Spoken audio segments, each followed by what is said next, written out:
I think a good librarian should read good books, they should read with passion, they should choose good activities for us to do, they should have lots and lots of books to check out, they should be nice, which is the most important thing, and they should be smart.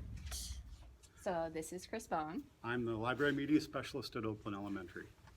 and he's kindly offered to answer some questions for me today. So the first question that I had, because it's something so different for me, is what kind of services and resources do you use to help determine the collection of our library?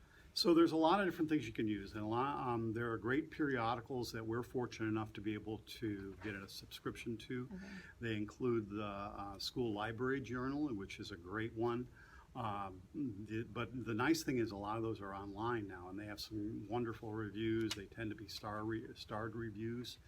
And the reason that's really a great resource is because if books ever become challenged, if you can document that this is something that got high reviews from other places and from credible sources like School Library Journal or other ones we also there. But I think one of the great resources that sometimes people forget about is asking kids. And so one of the things I try to do is ask them frequently, what are you reading? What do you like to read? And a lot of times you'll get some of the common ones, you know, the Harry Potters and, Diary of a Wimpy Kid. But occasionally I'll get something from a student that I don't know about or that I haven't heard about. And if they're one of those really avid readers, that's a great resource for us to be able to use.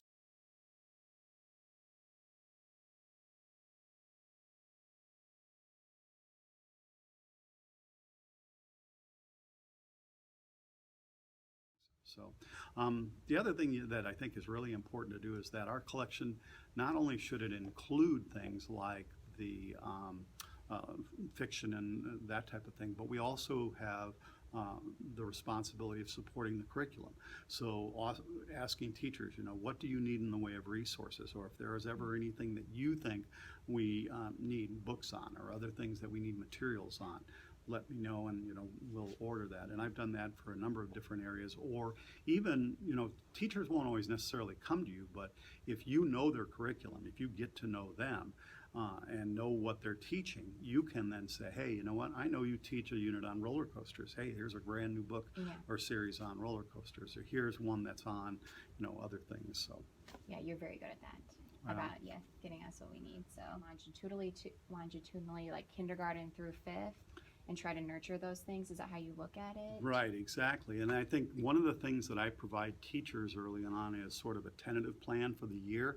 That helps to keep me on track as well. So as I like to make sure that I collaborate with classroom teachers about how do I support your curriculum? How can I teach my skills and the things that I want students to be able to do by still meeting the needs of your curriculum. So for example, at your grade level, when we start to look at, I want to teach students how to do PowerPoint. You want to make sure that they know how to write. So a big piece of what we do is ask them to write about something that they're familiar with and do it early on.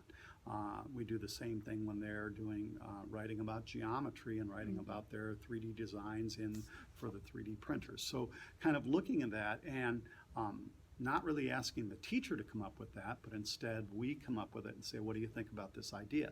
And if I go to teachers and I have a laid out plan and it makes sense and they can really get a sense of it, then they're more likely to say, yeah, let's try that. But if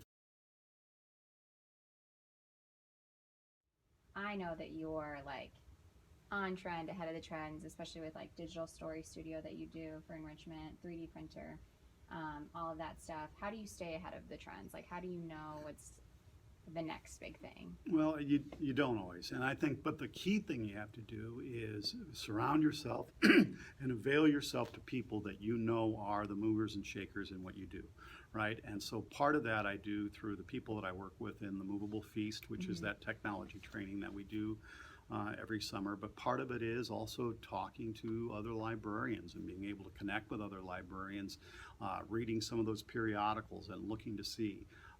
There's one that's Tech and Learning that really does give you new things. I just shared with Rhett Felix, another one that they just had on 3D printing.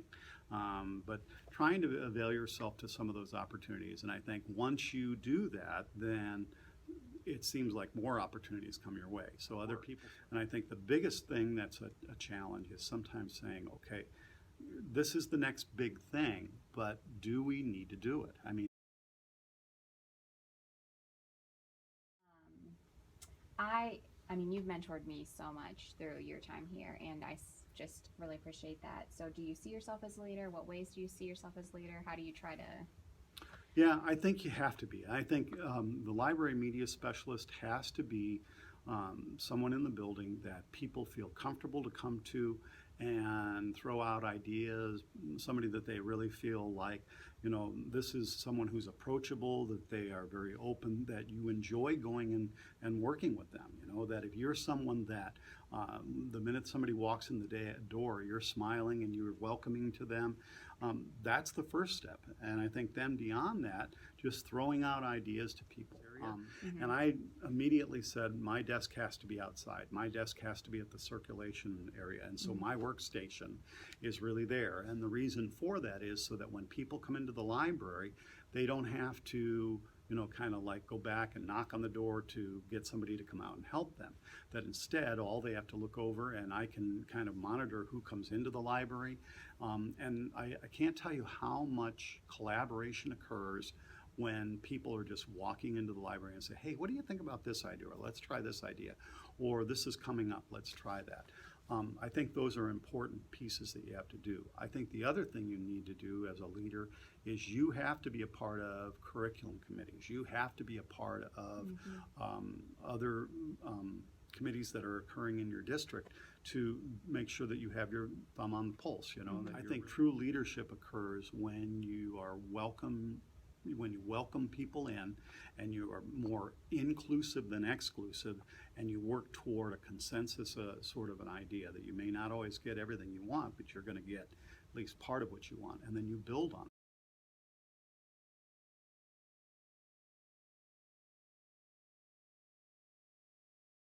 We have a librarian and his name is Mr. Beck, and he shares his books that he recommends, and he takes the time to make lessons for us. He takes the time out of his day to help us learn. He plans fun lessons, and we get to check out books when we go there.